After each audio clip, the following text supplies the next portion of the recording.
All right, Anthony, man, welcome to the show, dude.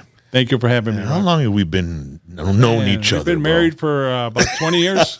You got a 20-year anniversary. What is that, the silver, or what is that? I think it's silver or something like that. Man, I remember the very first boxing event you put together, man, and you asked me to become to be the ring announcer.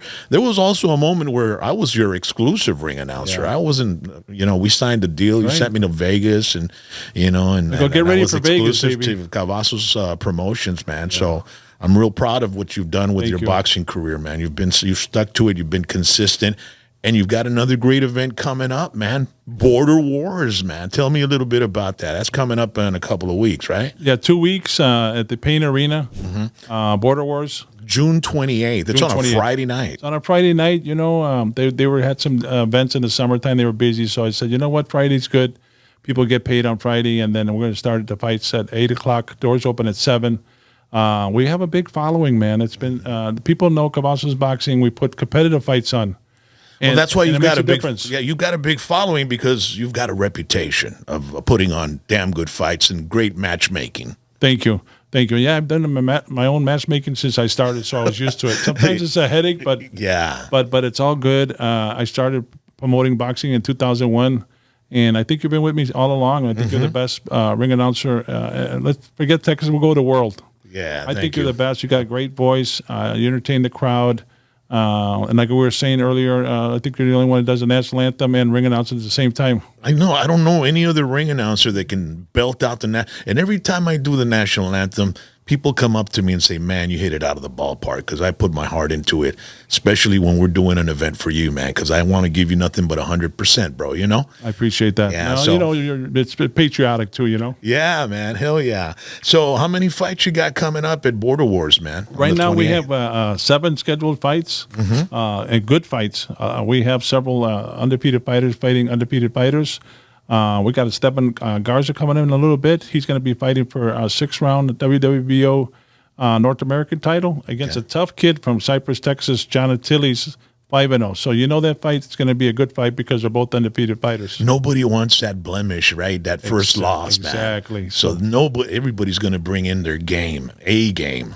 Yeah, no, for sure, because, the 2 undefeated fighters, Esteban's fighting in his backyard, so he's been training hard for 2 months, every day, dedicated. And the other kid is not going to come here and lay down. He's bringing some family too from Houston. Cypress is outside of Houston, so that's going to be a dogfight, right off the bat. And I want the fans to go away happy. Yeah, they end up being the winners of the whole event. The fans, when they see the fights, and the fights are nothing but wars. And man, you've put on some shows where, man, there's 3 or 4 wars, and we're just on the side there by the ring, man. So you're sitting next to me, I'm sitting next to you. You're just like, man, this is a war. We're just like, man, it's just amazing. It's exciting. I get, even though I've been doing it for 2001 for 23 years, and I still get excited. I'm passionate about boxing. Boxing business is a business that if you're not really passionate about boxing, you're not going to make it, whether you're a trainer, manager, or promoter.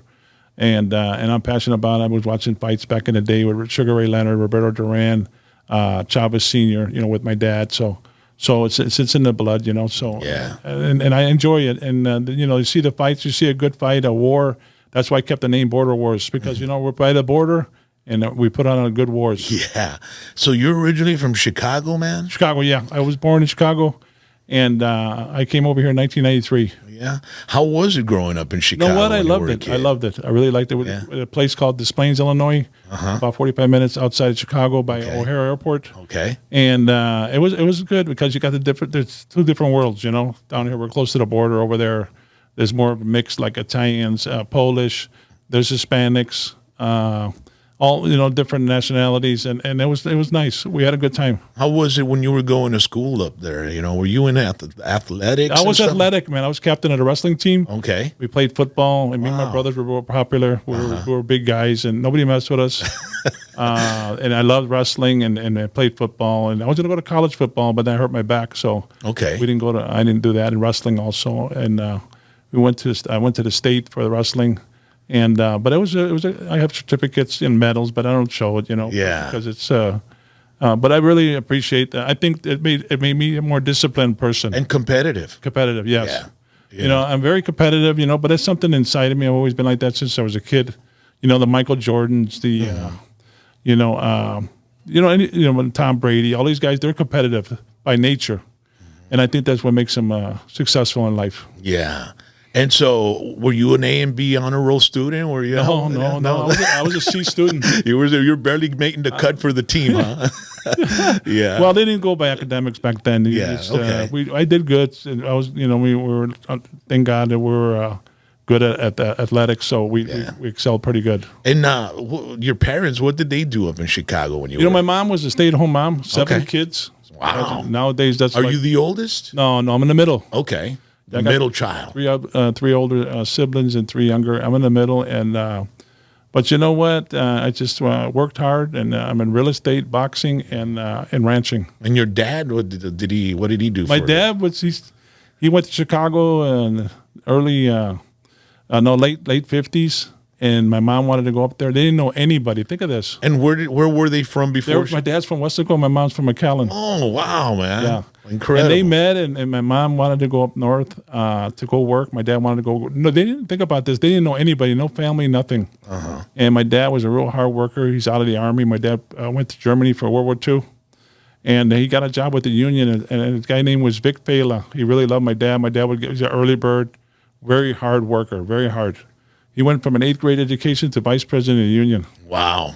I mean, there'll never be another generation like that. No, man. These older generation were great, man. Yeah. They weren't afraid of anything, and they really are the ones that built up this country. And they didn't look for handouts. They wanted to work for what they got. No, it's a whole different type of people. Yeah, we've got millennials and Gen Z are a bit different than us. And I think me and you are probably one of the last of the. I'm Generation X. So. But we're like my dad used to say, the last of the Mohicans.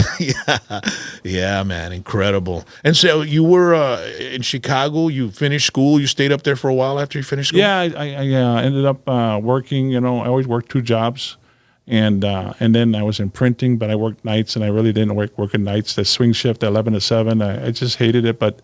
You know what? It made me appreciate the value of a dollar. Yeah. And to work hard. And I came over here and started printing, and then I started getting into real estate, and then I started working for myself. Wow. So it worked out good. Yeah, you've done some really well. You've done really well with real estate, and you've made a pretty good penny doing it. But it's because you come with the work ethic, Right. And then all of a sudden, how long after you got back to the Rio Grande Valley did you decide to get into the boxing business? It's funny how it started. I was in the Mission with Raul Rodriguez. They had a gym in Mission, and I just started training because I liked the training, and I didn't want to fight, but I just liked the training for 2 years.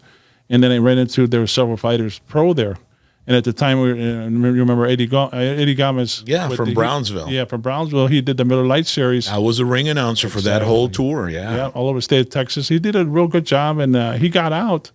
And there was nobody promoting fights at that time, in 2001. After Eddie Gomez got out, I told these guys at the gym that I became friends with. There were several of them. If I get my license, you're gonna fight for me? They said, yeah, we'll fight because there's nobody here. Yeah. So then that was the rest is history. Yeah, it was Eddie and his brother Ernest that were doing it, and we were all over Texas, man, from Dallas to El Paso to Laredo. We did about 20 fights a year, and then Raul Marquez came in as one of the spokespersons.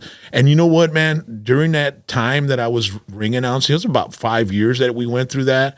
I got to meet so many people in the industry, like Torito Ayala's dad, Zarzamora Street Gym, all these people. And I tell my wife some stories sometimes about, the boxing itself. Yeah. And I got to see Maromero Paez fight in Corpus with it. And so it was really an awesome time for me and it really helped me develop my ring announcing skills during the Miller Lite Texas title belt. So your first fight, man, what was it, like 20 years ago? How difficult, what did you learn from starting for the very first time doing it? You better be able to sell a lot of tickets.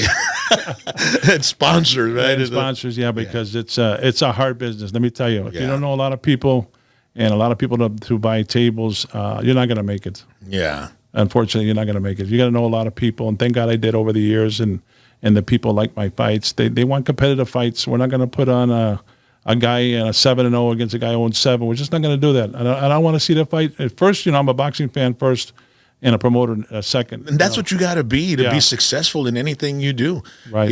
For like myself, I'm a fan of music. I'm a fan of, the artists before I'm a radio DJ or I'm a podcaster or whatever. And you're a fan of boxing, and then you're a promoter, and that's why you know what you're doing, and that's why you're meticulous about your matchmaking as well, right? Yes, no, I'm real meticulous about the matchmaking. I want, like I said, I want competitive fights. Like we were saying, the last fight there was 6 fights, but they all went the distance. That means they were matched very competitively. Mm-hmm. So and the people went away happy. Everybody was excited. People yelling and screaming, and you were there, the ring announcer. And everybody went away happy. Yeah. What kind of adversity do you see when you're putting a fight together? Because there's a lot of intricacies to putting the fight together, not just the matchmaking, but dealing with the commission, dealing with the doctors, and having the boxers make weight. And there's just so many things that happen and that can change. And there's going to be fires that you got to put out sometimes. So what are some of the hard or the difficult things about it, or the adversity? It can get hard. Sometimes the fighters don't tell you the honest truth what they're weighing. And then remember the last weigh-in, one guy came in 10 pounds overweight, so we had to feed the other kid to be closer to his weight. And the kid just couldn't. The doctors wouldn't allow him to lose any more weight within the hour period. So it was a real struggle, but we got it done. At the end of the day, you got to roll with the punches. We've been doing it for a long time, so I try not to get stressed out with the little things that come up with medicals and weight and all that stuff. But most of the time, the guys are on weight. They come in. It might be a pound or so different. It's we negotiate and it goes okay. Yeah. And what's your take on the boxing industry now as to where it was when you started? Well, right now, overall in the world right now, Saudi Arabia wants to buy. It's in the news. They have so much oil money. Saudi Arabia, they've been doing a lot of big boxing fights in Saudi Arabia, and they want to buy Golden Boy, they want to buy Top Rank, PBC, and Matchroom Boxing, which is the Eddie Hearn in England. Mm-hmm. So that's kind of crazy. That would change the whole landscaping of boxing in the whole world. Yeah, and now there's a lot of competition because you got that, the MMA stuff, mixed martial arts, and boxing, and it seems like it's really growing the MMA area, but the boxing is still there, and it's been there for a long time. What are the bigger names besides Canelo right now that you think are keeping boxing alive? Guys like that, David Benavidez, and locally here, Brandon Figueroa. He's on top of the world right now. Heartbreaker. And he's supposed to fight Ray Vargas for the 126th world title, WBC title. But they've been scared to fight Brandon. Let's put it that way. Yeah, because when I had Brandon and Omar on the show on my hashtag PVT Live, Omar said that Brandon is one of the hardest hitters in the industry, and he says he feels sorry for people that fight him. And the last fight that he had against Magdaleno, the announcers were saying, Brandon's behind, and I said, man, he's got to hit something. He's going to hit something. And he hits that liver shot, bro, like at the bell, and that guy wasn't going to get up anymore. It was an incredible shot. One of the biggest body punches I've ever seen. He works it. Of course, the people are in better shape in the early rounds. He starts coming on strong in the 4th, 5th, and 6th round with those heavy body shots. You better be in incredible shape, and you better be able to fight because that Brandon's going to hit that body hard. Yeah. Border Wars, Friday, June 28th, Payne Arena, Hidalgo. Brian Santiago from San Juan, Rigo Rivera from Edinburgh, Fabian Diaz from Edinburgh, Isaac Matamoros from Missions, Esteban Ali Garza from San Juan. So there's going to be some amazing fights, and it's going to be awesome. And it's Cavazos Boxing, a guy that's been bringing you boxing for the past 20-something years, 23 years. And, I know that you're a connoisseur of boxing, so I brought a little trivia, a little test that I'm going to give you. Let's see. All right. I'm going to give you the nickname, and you give me the boxer. Okay, let's see how I do. And I've got 10 of them, man. Wow, 10. Yeah, let's see if you can go 10 for 10. Let's see. All right, ladies and gentlemen, this is Anthony Cavazos from Cavazos Promotions, boxing promoter here in South Texas. Border Wars coming up June 28th. The first one is Iron. Iron Mike Tyson. Gotcha. Boom Boom. Boom Boom Mancini. Okay. Thunder. Gotti. Little Gotti. Hitman. Hearns. Sweet Pea. Whitaker. Merciless. Marvin Hagler. That's the wrong one. Wrong one. Okay, wrong. That was marvelous hanging. Yeah, it's Ray Mercer. Okay, that I wouldn't. Oh, you almost had it. Almost had it. Hurricane. No, it got skipped. That one I don't know. He was in prison for a long while. I wrote a movie about him. Oh, Hopkins. I know. Reuben Carter. Hurricane Okay, Reuben I didn't know him too good. The Easton Assassin. I don't know that one. Larry Holmes. Oh, and I liked Larry Holmes. Smoking. Joe Frazier, one of my favorites. Yeah. I had that one big time. The Duke. The Duke. That white kid, Morrison. Yeah, that's Morrison, bro. I missed two. So Not bad. you missed Mercer and Carter. So that's what. Yeah. I really didn't follow those guys. Is that an 80? It's an 80. You I get got it. Hey, I get a B. You did say you were a CB guy all right, in school, all right. so there you go. But I did good in life, so that's what matters. Anthony, man, I appreciate you, man, thank you, coming Rock. down, man, and we'll be looking. We'll the be best. seeing you June 28th. June 28th. Ladies and gentlemen, Border Wars, Pain Arena, Hidalgo, Texas. Get your tickets at painarena.com, or you can call Cavazos Boxing 956-369-0742. And the best way to watch a fight is with a table. Bring your friends over. It's on a Friday night. I know you guys, you get off on Friday, you want to blow some steam, you want to go have some drinks with your friends, have some beers, and watch some amazing fights. And then on Saturday, you can go make your points with the family and all that good stuff. But Friday night, it's the boys' night, man. And if you want to bring your girl, bring her on over. And we'll have plenty of action at the Pain Arena with plenty of great fights. Now, once again, go to painarena.com, Pain Arena box office as well. You can get the tickets there as well. And Cavazos Boxing 956-369-0742. Anthony? Rock, thank you so much. Can we do one fight for a sample, Esteban Garza? Yeah, man. John Tilly, like your ring announcing? Hell yeah.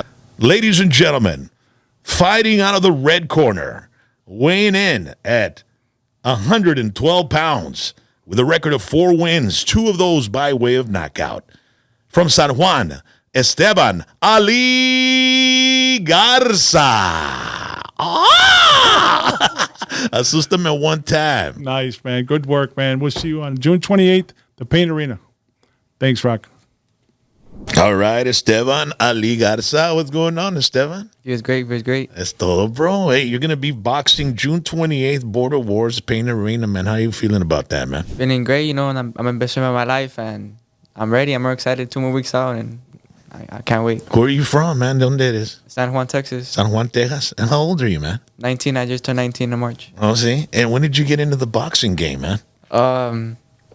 It all started when I was at my grandpa's house, and my 2 uncles, they were sparring in the backyard. And I was 8 years old. I was watching them sparring, and I just liked it. I liked how they were fighting and stuff. So since then, I asked them if they can start training me, and it all started from the mitts, and then it went down. I think I was training from 8 years old to 12. I didn't start competing until I was 13. So 13, I turned amateur, and I fought all the way to 18 years old. I had a pretty good amateur background. 3-time Golden Gloves champion, 1-time state champion, and 1-time national champion. And so did you have fun during the amateurs, man? Yeah, I loved it. I loved that. You know, you go everywhere, you travel a lot. You know, I went to Mississippi. I mean, that's the farthest place I've probably gone to, but yeah, it's a lot of traveling. It's fun. I like it. Yeah, you had to check out a lot of different competition from all over the nation. Yeah, dude, there's a lot of competition. And what were the titles that you got in amateur? 3-time Golden Gloves champion, 1-time state champion, and 1-time national champion. Awesome, man. So your dad and your uncle were part of the. They were into boxing. They were trainers and stuff, or did they ever box themselves? Or yeah, my dad. He doesn't box, but my 2 uncles, Jerry Garza and Vince Garza, they had a good amateur background. Jerry Garza, he won a state Golden Gloves title. And my other uncle, Vince Garza, as amateur, he won a national title. And he was number 2 in the world. As amateur. Wow. Yeah. You still in school or te saliste de la escuela? Graduated? I just graduated. Oh, see? Yeah. Órale. So where did you graduate from, man? From PSJ Bears. PSJ Bears? Yes, sir. Órale, los osos venenosos, Dad. Hey, so Ali, man, where did that come? Most Hispanics, they got like El Terror or, some really, Hispanic nicknames. But Ali, obviously, called Muhammad Ali. I mean, how did that come about, your nickname, bro? I don't know. But my mom, she just knew I was to be a fighter. So as soon as I was born, she knew I was to be a fighter. So she named me after Muhammad Ali. So it's a real name that you got. So that's it's on my birth certificate. Really, dude? I thought it was just a nickname. Nah, so that's on your birth certificate, Esteban Ali Garza. Yeah. Orale, man. So then your mom's into boxing too. She loves that stuff. Yeah, huh? she likes it. She loves it. Yeah. Orale. But What's her name? Amali Garza. Orale, un saludito a mamá, ¿verdad? Yeah. So she inspired you también to get into the game, okay, Dad? Yeah, she always made sure I was running. She always made sure I was on my meal plans. For camp, she's the one that makes my meals and everything. So she plays a big factor in my camp. What kind of meals does she make you or what? Healthy ones like chicken breast, tilapia fish, whatever my body needs, so I can be ready for fight night. Yeah, you can't eat any junk food, bro, right? Nah. How's that, man? How does that feel? It's not really hard because it's my job. I love it. I don't really see it as a job. I see it as my a passion because I love boxing. Yeah. So the dedication, discipline, it comes with I come with it because I love my job. I can't wait to see you fight Friday, June 28th, Cavazos Boxing, Border Wars, Pain Arena, Hidalgo, Texas. Pain Arena box office for some tickets, or you can go to Ticketmaster.com, or you can call Cavazos himself, 956-369-0742. You ready to put on a good show, man? Yes, sir. Absolutely. Who's going to be your opponent? Do you have your opponent ready? Or? Yes, sir. John Atiles from Houston, Texas. Oh, see? He's 6-0. 6-0. And what's your record? 4-0. 4-0. So one of you guys is going to end up, unless it's a draw, but I mean, no, it's not gonna be a draw. One of you guys is going to end up with a loss. Yeah. It's going to be him, right? It's gonna be him because I'm not scared to put my own on the line. So, but Styles makes fights, and this one makes fights too. That's what people like to see. I'm not here to fight people that I know I'm gonna beat. I want someone that's gonna be the best out of me. I don't want someone I know I'm gonna beat up and stuff like that. So If you were to compare your style to any other boxer that you've known in the past, what boxer would that be, man? Probably Ricardo de Lopez. Órale. Yeah. Es todo, bro. Well, I wish you a lot of luck, man, and you're just getting your career started, and we're going to be seeing you June 28th at Border Wars, Pain Arena, Hidalgo, Texas. Lots of other great fights. Brian Santiago will be there from San Juan. Rigo Rivera from Edinburgh, Fabian Diaz from Edinburgh, Isaac Matamoros from Mission. Do you know any of these guys? I fought Brian Santiago, the last one at the Pain Arena. That was a tough fight. And you're undefeated, so obviously we know who won, right? Yeah. Yeah, but that was a hell of a fight, and and it was a good fight. Everybody loved it. Everybody said that was a fight of the year in RGV. Man, do you know if they have any recording of it on YouTube or anything? Yeah, the highlights are on YouTube on Rio Sports Live. Okay, Rio Sports Live. Yeah, they have the highlights on. I gotta look that up, man. Check that out. You're there. You're announcing. I was right. Yeah. But I think Anthony was, probably getting my attention. Right, Anthony. Hey, man, Esteban, mucho gusto, and lots of luck, man. I appreciate you coming on by, and we wish you the best of luck in your boxing future. Okay? I appreciate it. Órale.